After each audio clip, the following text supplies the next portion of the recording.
Hi hello friends, welcome back. இன்னைக்கு நம்ம பருப்பு சாதம் எப்படி செய்யலாம் தான் பார்க்க போறோம். பருப்பு சாதங்கும் போதே உங்க எல்லாருக்குமே தெரியும், ரொம்ப சிம்பிளா பண்ணிடலாம், ரொம்ப ஈஸியா பண்ணிடலாம். மதியம் லஞ்சுக்கு ரொம்ப சிம்பிளாவும் ரொம்ப ஈஸியாவும் அதே நேரத்தில் நல்ல டேஸ்டாகவும் ஒரு ரெசிபி செய்யணும்னு நினைச்சீங்கன்னா இந்த பருப்பு சாதம் ரொம்பவே கரெக்டாக இருக்கும். நான் இன்னைக்கு இந்த பருப்பு சாதத்தை ரொம்ப டேஸ்ட்டாக பண்ணியிருக்கேன். கண்டிப்பாக ஃபுல் வீடியோ பார்த்து ட்ரை பண்ணி பாருங்க. இப்போ இந்த பருப்பு சாதம் செய்யறதுக்கு நம்ம பருப்பை முதல்ல வேக வைக்கணும். வேக வைக்கிறதுக்காண்டி நான் ஸ்டவ்வில் குக்கர் வச்சு பருப்பு நான் சேர்த்துக்கிறேன். சிறுபருப்பு தோரம்பருப்பு ரெண்டுமே நம்ம சேர்த்துக்கிட்டோம். சிறுபருப்பு 1 கப்பு சேர்த்துக்கிட்டேன். தோரம்பருப்பு ஒரு அரை கப்பு சேர்த்துக்கிட்டேன். கப்பு அப்படிங்கும் போது 250 ml தண்ணி பிடிக்கிற கப்பில் அரை கப்பு நான் தோரம்பருப்பு சேர்த்துருக்கேன். சிறுபருப்பு 1 கப்பு சேர்த்துருக்கேன். வெயிட்டில் சொல்லணும்னா தோரம்பருப்பு ஒரு 100 கிராம் இருக்கும். சிறுபருப்பு ஒரு 230 கிராம் இருக்கும். நம்ம பருப்பு சேர்த்தக்கப்புறமா அது கூடவே நம்ம உப்பு ஒரு 3/4 டீஸ்பூன் சேர்த்துக்கிட்டோம். அதே நேரத்தில் பச்சை மிளகா ஒரு பச்சை மிளகா முழுசாக சேர்த்துக்கிட்டேன். அதுக்கப்புறமா நெய் 1 டீஸ்பூன் நெய் சேர்த்துக்கிட்டேன். பருப்பை வேக வைக்கிறதுக்கு தண்ணியும் நான் சேர்த்துக்கிட்டேன். தண்ணி 1க்கு 3ங்கிறது தான் பருப்பு வேக வைக்கிறதுக்கு உண்டான தண்ணி அளவு. அதனால் நம்ம ஒரு 1.5 கப்பு நம்ம பருப்பு சேர்த்துருக்கனால ஒரு 4.5 கப்பு நம்ம தண்ணி சேர்த்துக்கிட்டோம். தண்ணியோட கப்புங்கிறதும் 250 ml தண்ணி பிடிக்கிற கப்பில் ஒரு 4.5 கப்பு தண்ணி சேர்த்துக்கிட்டோம். நம்ம எம்எல்ல சொல்லணும்னா 1020 ml நம்ம தண்ணி சேர்த்துக்கிட்டோம். தண்ணி சேர்த்து நல்லா மிக்ஸ் பண்ணி விட்டுட்டு குக்கரை மூடி போட்டு விசில் போட்டுருங்க. ஒரு 5 விசில் விடுங்க. 5 விசில் நம்ம சேர்த்துருக்க தண்ணிக்கு பருப்பு வேகிறதுக்கு ரொம்பவே கரெக்டாக இருக்கும்.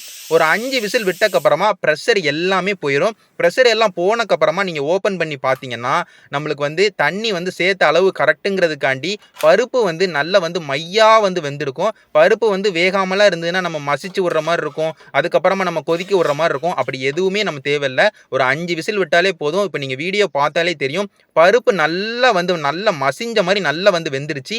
அதே நேரத்தில் தண்ணியோட கன்சிஸ்டன்சி நீங்கள் பார்த்தீங்கன்னாலே தெரியுதா எந்த அளவுக்கு கரெக்டாக நம்ம தண்ணி சேர்த்துருக்கோம். கட்டியாக ஓரளவுக்கு தண்ணியாக இருக்கு.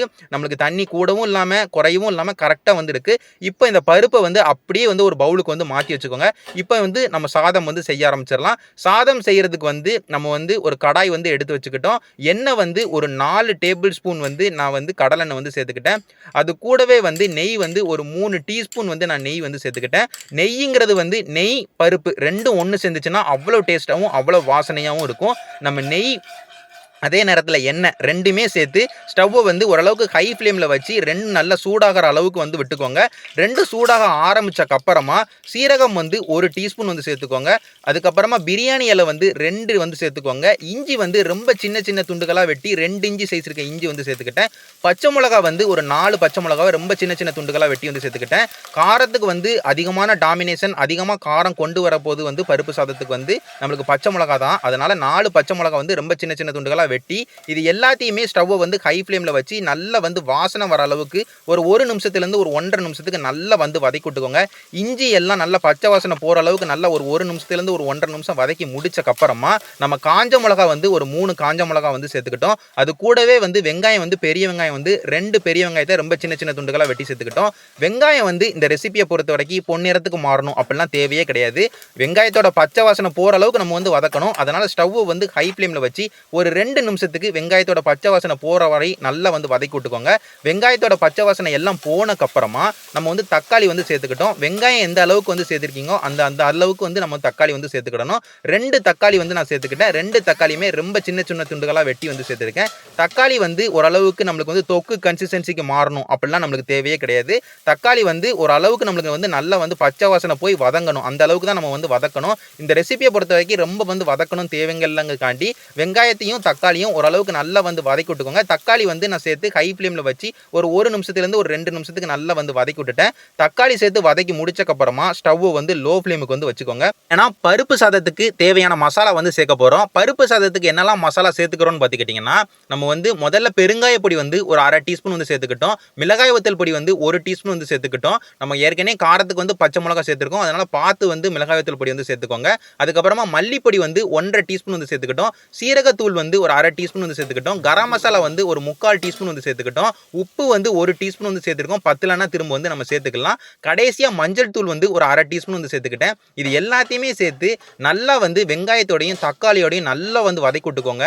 நம்மளுக்கு மசாலாவோட பச்சை வாசனை எல்லாம் போற மாதிரி ஒரு நிமிஷத்துலேருந்து ஒரு 1.5 நிமிஷத்துக்கு நல்ல ஸ்டவ்வை வந்து லோ ஃப்ளேமில் வச்சு நல்லா வந்து வதக்கி விட்டுக்கோங்க. வதக்கி முடிச்சக்கப்புறமா தண்ணி வந்து நம்ம சேர்த்துக்கிறோம். தண்ணி வந்து ஒரு 1/2 கப்பு வந்து தண்ணி வந்து சேர்த்துக்கோங்க. தண்ணி சேர்த்து திரும்ப வந்து நம்ம கொதிக்க விட போகிறோம். ஏன்னா மசாலாவோட பச்சை வாசனை வந்து ஃபுல்லாக போகணுங்கிறதுக்காண்டி நம்ம வந்து தண்ணி வந்து சேர்த்துக்கிட்டோம். தண்ணி சேர்த்து நல்லா வந்து மிக்ஸ் பண்ணி விட்டுக்கோங்க. மிக்ஸ் பண்ணி முடிச்சக்கப்புறமா தண்ணி சேர்த்து மூடி போட்டு லோ ஃப்ளேமில் வச்சு ஒரு நிமிஷத்துலேருந்து ஒரு 2 நிமிஷத்துக்கு நல்லா வந்து கொதிக்க விட போகிறோம்.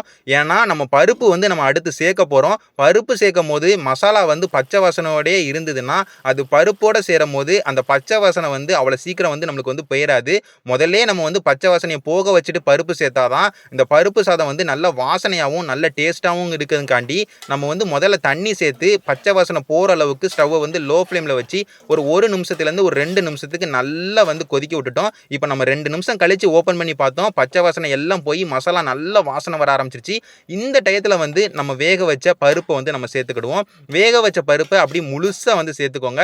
நம்ம சேர்த்து ஸ்டவ் வந்து லோ ஃப்ளேம்லேயே இருக்கட்டும். ஏன்னா பருப்பு சேர்த்து நம்ம கிண்டும் போது அடி பிடிக்கிறதுக்கு வந்து நிறைய வாய்ப்பு இருக்குது. அதனால் ஸ்டவ்வை வந்து லோ ஃப்ளேமில் வச்சு பருப்பையும் மசாலாவையும் வெங்காயத்தையும் தக்காளியும் நல்லா வந்து மிக்ஸ் பண்ணி விட்டுக்கோங்க. பருப்பில் வந்து மசாலா எல்லா சைடும் ஈவனாக நல்லா ஸ்ப்ரெட் ஆகிற மாதிரி நல்லா வந்து மிக்ஸ் பண்ணி விட்டுக்கோங்க. நீங்கள் கன்சிஸ்டன்சி பார்த்தீங்கன்னாலே நல்லா தெரியும். ஓரளவுக்கு நம்மளுக்கு கட்டியாக தான் இருக்குது. நம்மளுக்கு பருப்பு சாதம் வந்து ரொம்ப தண்ணியாகவும் இருக்கக்கூடாது. அதே நேரத்தில் ரொம்ப வந்து ஓரளவுக்கு கட்டியாகவும் இருக்கக்கூடாது. இப்போ நம்மளுக்கு பருப்பு வந்து நல்லா கட்டியாக இருக்குது. இந்த நேரத்தில் வந்து நம்ம வந்து தண்ணி வந்து நம்ம சேர்த்துக்கிறோம். தண்ணி வந்து 2 கப்பு வந்து நான் தண்ணி சேர்த்துக்கிட்டேன். 250 ml தண்ணி பிடிக்கிற கப்பில் 2 கப்பு வந்து நான் தண்ணி வந்து சேர்த்துக்கிட்டேன். 1/2 லிட்டர் தண்ணி சேர்த்து பருப்போட நல்லா வந்து தண்ணியை வந்து மிக்ஸ் பண்ணி விட்டுக்கோங்க. தண்ணி சேர்த்தக்கப்புறமா நம்மளுக்கு பருப்பு வந்து நல்லா வந்து தண்ணியாக வந்து மாறிடும். கன்சிஸ்டன்சி நீங்கள் பார்த்தீங்கன்னா ஓரளவுக்கு ஃப்ளோட்டிங் கன்சிஸ்டன்சியில் வந்து மாறிடும். நம்ம இப்போ எதுக்காண்டி தண்ணி வந்து சேர்த்துருக்கோம்னா நம்ம இந்த மசாலாவோட கொஞ்சம் நேரம் வந்து கொதிக்க விட போகிறோம் பருப்பை. அதுக்காண்டியும் அதே நேரத்தில் சாதத்தோடையும் கொதிக்க விட போகிறோம். அதுக்காண்டியும் தான் நம்ம பருப்பு தண்ணி வந்து நம்ம சேர்த்துக்கிட்டோம். தண்ணி சேர்த்து நல்லா மிக்ஸ் பண்ணி விட்டக்கப்புறமா நம்ம வந்து உப்பு காரம் எல்லாமே இந்த ரெசிபிக்கு வந்து கரெக்டாக இருக்கான்னு பார்த்துக்கிட்டோம். நம்ம வந்து சாதம் சேர்த்தக்கப்புறமா கரெக்டாக இருக்காங்கிற அளவுக்கு வந்து நம்ம பார்த்துருக்கோம். அப்போ வந்து நம்ம வந்து சேர்த்து நம்ம அதை பார்க்கும்போது நம்ம கரெக்டாக இருக்குங்கிற லெவலோட கொஞ்சம் வந்து கூட இருக்கணும். நம்மளுக்கு வந்து பிரியாணி லெவல் மாதிரி தான். நம்மளுக்கு வந்து கரெக்டாக இருக்குங்கிறத விட கொஞ்சம் கூட இருக்கணும். அப்படி நம்ம பார்க்கும்போது நம்ம உப்பு மட்டும் கொஞ்சம் கம்மியாக இருந்ததுக்காண்டி ஒரு 3/4 டீஸ்பூன் வந்து நான் உப்பு வந்து நான் சேர்த்துக்கிட்டேன். உப்பு சேர்த்து நல்லா வந்து மிக்ஸ் பண்ணி விட்டுட்டேன். உப்பு சேர்த்து மிக்ஸ் பண்ணி விட்டக்கப்புறமா மறக்காம 1 டேபிள் ஸ்பூன் வந்து நெய் வந்து சேர்த்துக்கோங்க. மறந்துடாதீங்க, 1 டேபிள் ஸ்பூன் நெய் வந்து சேர்த்துடுங்க. சேர்த்து நல்லா வந்து பருப்போட மிக்ஸ் பண்ணி விட்டுருங்க. மிக்ஸ் பண்ணி விட்டக்கப்புறமா இப்போ நம்ம எல்லாமே சேர்த்தாச்சு. மூடி போட்டு ஒரு 2 நிமிஷம் தான் நம்ம கொதிக்க விடணும். அப்படி 2 நிமிஷம் நம்ம கொதிக்க விட்டோம்னா நம்மளுக்கு இந்த பருப்பு வந்து நல்ல அந்த பருப்பு கடையல் மாதிரி நம்மளுக்கு பருப்பு வந்து சூப்பராக வந்து ரெடி ஆயிரும். இப்போ நம்மளுக்கு வந்து பருப்பு சாதத்துக்கு பருப்பை வந்து ரெடி பண்ணிட்டோம். இப்போ சாதத்தை வந்து ரெடி பண்ண போகிறோம். நான் சாதத்தை வந்து முதல்லையே வேக வச்சு வந்து எடுத்துக்கிட்டேன். சாதம் வந்து நான் சாதாரண அரிசி தான் நான் வந்து எடுத்திருக்கேன். எவ்வளோ அளவு வந்து எடுத்திருக்கேன்னா ஒரு 1/4 கிலோ வந்து எடுத்திருக்கேன். 250 கிராம் வந்து நான் அரிசி வந்து வேக வச்சு வந்து நான் எடுத்துக்கிட்டேன். அரிசி வந்து நான் முதலே சொல்லிக்கிட்டேன், நான் பிரியாணி அரிசியோ இல்லை சீரக சம்பா அரிசியோ எதுவுமே பயன்படுத்தலை. நீங்கள் எதுனாலும் நீங்கள் பயன்படுத்திக்கலாம். அதை வந்து வேக வச்சு வந்து எடுத்துக்கோங்க. வேக வைக்கும் போது சாதம் வந்து கொஞ்சம் குழஞ்ச மாதிரி பார்த்து வந்து வேக வச்சுக்கோங்க.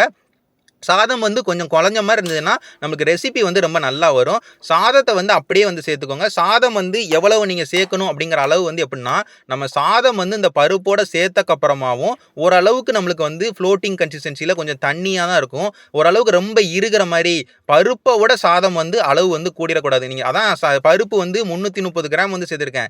சாதம் வந்து 250 கிராம் தான் நான் வந்து சேர்த்துருக்கேன். பருப்போட அளவு எப்போவுமே ஒரு மடங்கு கூட தான் இருக்கணும்.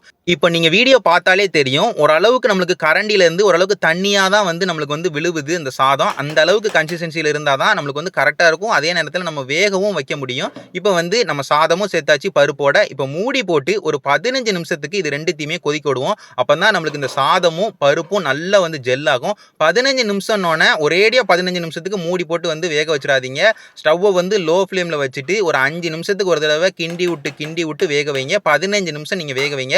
அப்படி வேக வச்சாதான் நம்மளுக்கு சாதம் வந்து நல்லா நல்லா குழஞ்சி பருப்பு எல்லாம் ஓரளவுக்கு இறுகி அந்த பருப்புல வந்து சாதம் வந்து நல்லா வந்து ஜெல்லாகி ரொம்ப சூப்பராகவும் ரொம்ப வாசனையாகவும் ரொம்ப டேஸ்ட்டாகவும் நம்மளுக்கு இந்த பருப்பு சாதம் வந்து கிடைக்கும். இப்போ நான் 15 நிமிஷம் கழிச்சு உங்களுக்கு நான் வந்து காட்டுறேன். நம்மளுக்கு வந்து சூப்பரா வந்து நம்மளுக்கு இந்த பருப்பு சாதம் வந்து கிடைச்சிருச்சு. இப்போ நீங்க வீடியோ பார்க்கும்போது கொஞ்சம் தண்ணியா இருக்கே அப்படின்னு நினைப்பீங்க. இது எதுக்காண்டி தண்ணியா இருக்குன்னா, பருப்பை பொறுத்த வரைக்கும் உங்க எல்லாருக்குமே தெரியும்.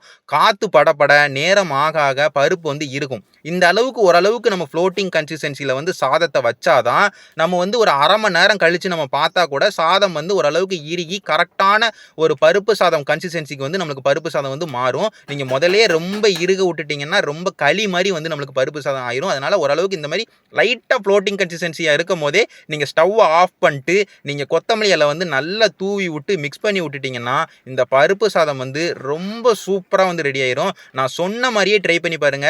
ஒரு ரெஸ்டாரண்ட்ல சாப்பிட்ற மாதிரி ரொம்ப வாசனையாகவும் ரொம்ப டேஸ்ட்டாகவும் இருக்கும்.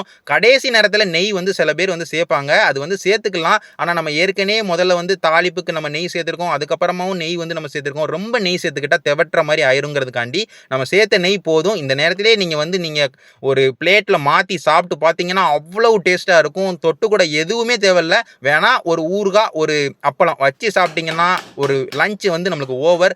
கண்டிப்பாக வந்து வீட்டில் எல்லாருக்குமே செஞ்சு கொடுங்க. எல்லாரும் ரொம்ப விரும்பி சாப்பிடுவாங்க. ரொம்ப டேஸ்ட்டாக இருக்குன்னு சொல்லுவாங்க. நான் இதே மாதிரி இன்னொரு சூப்பரான ரெசிபியோட உங்க எல்லாரையுமே வந்து பார்க்குறேன்.